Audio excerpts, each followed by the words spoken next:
Well, it's Ariane from the Salt Cave of Darien. We are a wellness destination with amazing experiences.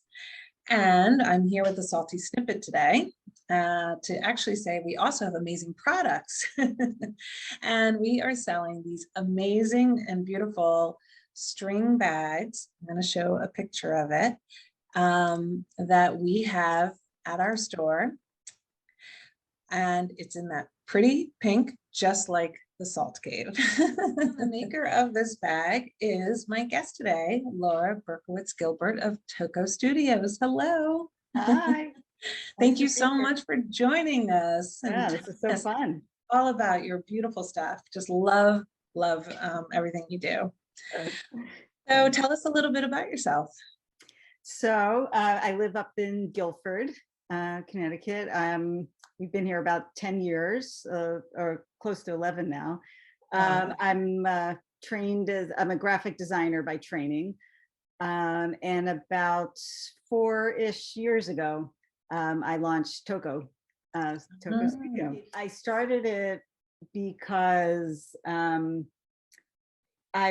felt like with graphic design that, you know, everything I do was ephemeral. It was, you know, invitations, brochures, things that weren't made to last. I mean, I did work on some books, which I liked, but most of the stuff was ephemeral pieces. And I found myself really wanting to do something a product that was built to last, and to be really tactile, because most of what I was doing in design was digitally based.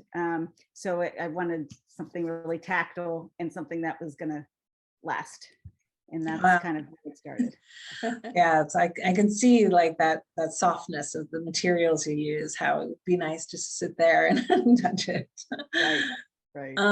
So you have such beautiful products that you offer for the modern home. And how do you get your inspiration for these products? I mean, you have so many different things. You have these beautiful vases with fringe and colors, eyeglass cases, napkins, so many different things. So yeah, well, it started with doing the felted pieces. In fact, the name Tocco, Tocco Studio. So the name Tocco is actually the Italian word for touch.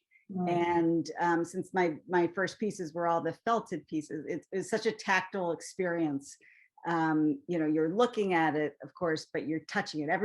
And when I'm at shows and people come by who've never seen this type of work before, they're all just kind of holding it and touching it and petting it and petting it. That's what I was going to say. Yeah, it's very cozy, and so then Tocco just seemed like the perfect word just to describe the experience.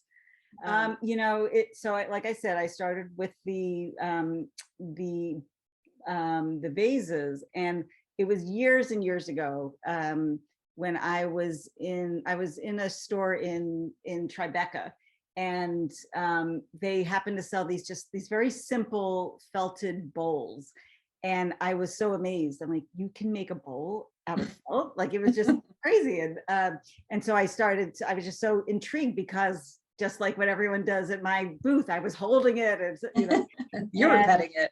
Yeah, I was petting it. And so I started investigating, like, how do you make this? And because I'm a knitter, I'd been a knitter for a while, but I'd never done felting. And so that's how I started. And I made this simple little bowl, and it's really about the transformation. Like you know, you start from just a loose knitted piece, think of it like a sweater. And once you put it through the felting process, the fibers get tangled together, and it shrinks down and becomes more dense. It becomes like a semi structured type of piece. And it was just magical. I mean, it shrinks, you know, and you never quite know what you're going to get. So there's a little act of surprise. But that also makes it unique pieces too, you know. Yes. Right. Yeah. And so it really is, I think it's really that act of transformation. So that kind of followed then, you know, I was doing these pieces from yarn that I would source with different colors. And then I started taking some natural dyeing classes. And that just kind of opened up a whole new world to me. Those beautiful colors out of the natural dyes. Yes. How do you know what natural items are going to work to give you the colors? Like that bag I showed everyone. What is that made from? Yeah, that is made from avocado pits. Avocado pits. It's hysterical. We have a little sign up saying made from avocado pits. I'm sure Yeah. people are like, what? No, this paint came from avocado pits. Yeah. I mean, how do you find it? Is it just trial and error? There's a Is lot it- of I do a lot of reading.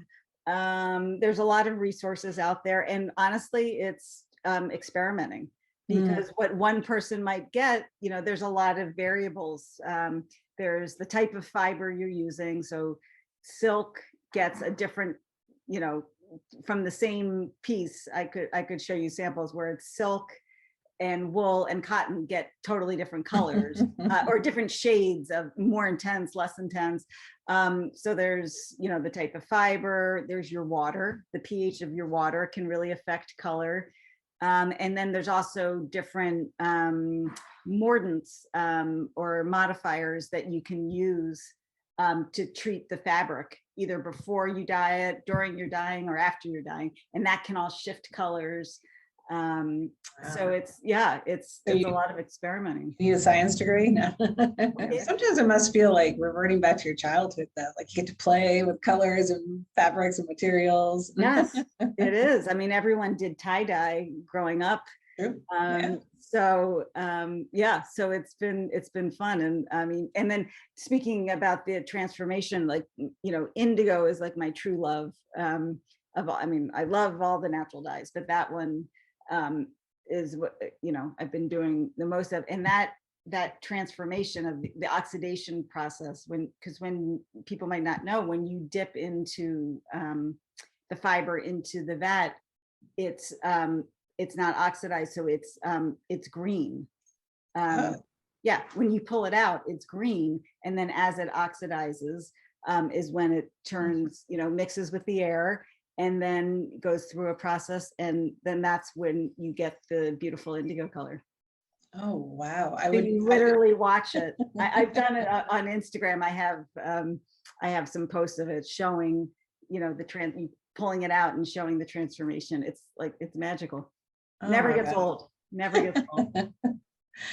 Well, that's great. And your intention for your products is sustainable and handcrafted. And what was the motivation behind that intention? Right. Yeah. So besides just, the type of color, it's, if you compare it to synthetic color, it, there's just like, it's a living color, and there's something kind of intangible that's there. It's just a rich color. I used to think natural dyes, it's going to be brown. It's going to be, dull and just brownish, and no, you can get the most vibrant, amazing colors. But besides just the actual physical beauty of it, there's, when you start doing research about what's happening with the use of synthetic dyes and how damaging it is to the climate. It's, I feel like right now a lot of people are starting to understand about factory farming and how terrible that is for the animals, for the planet, and for the workers there. And people have been talking about that, especially through the pandemic. But I kind of feel like the next area that people are going to start raising their consciousness is about fashion, and about the synthetic dyes and what happens especially in fast fashion, and the whole idea that you're, that there's something that you can buy for very little money, and you may or may not wear it after a few times, but who cares? It's, it didn't cost you anything. But when you think about what the real costs are, there's other costs that aren't. There's other costs. Yeah. Who knows what's happening in the factories to the people, but certainly to the planet. How are they disposing of their waste? And so that's really been, something that I've been thinking about. And I do really feel the next 10 years, people are going to start to, think about it more and really become, hopefully, a little more intentional. So anyway, with natural dye, I mean, there's things, there's metal, salt, nothing's perfect.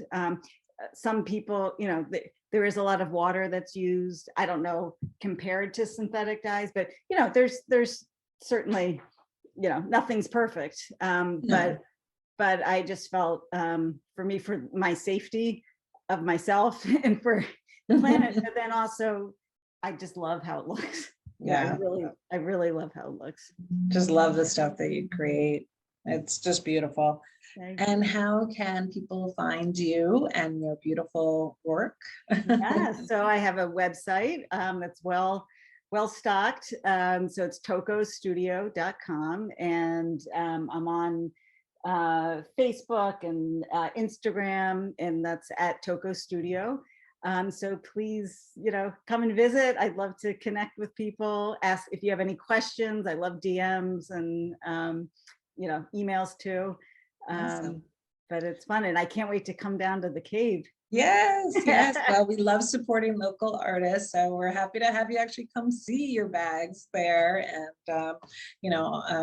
that was they, as I told you, they flew off the shelf the first batch, so we had you whip up another one, and that worked out really well. Yeah. So we love that you're local, that you make all these beautiful things, really needed things, and so everyone should check it out. And that's Tocco Studios, TOCCO STUDIO. Yes. .com. .com. Well, thank you so much for joining us, and it was wonderful to have you. Yeah, nice speaking with And you. I love your whole indigo, like behind you. And look, that's my sample wall. Yeah. It's perfect. All right, well, have a great one. Thank you so much. Thank you. Bye.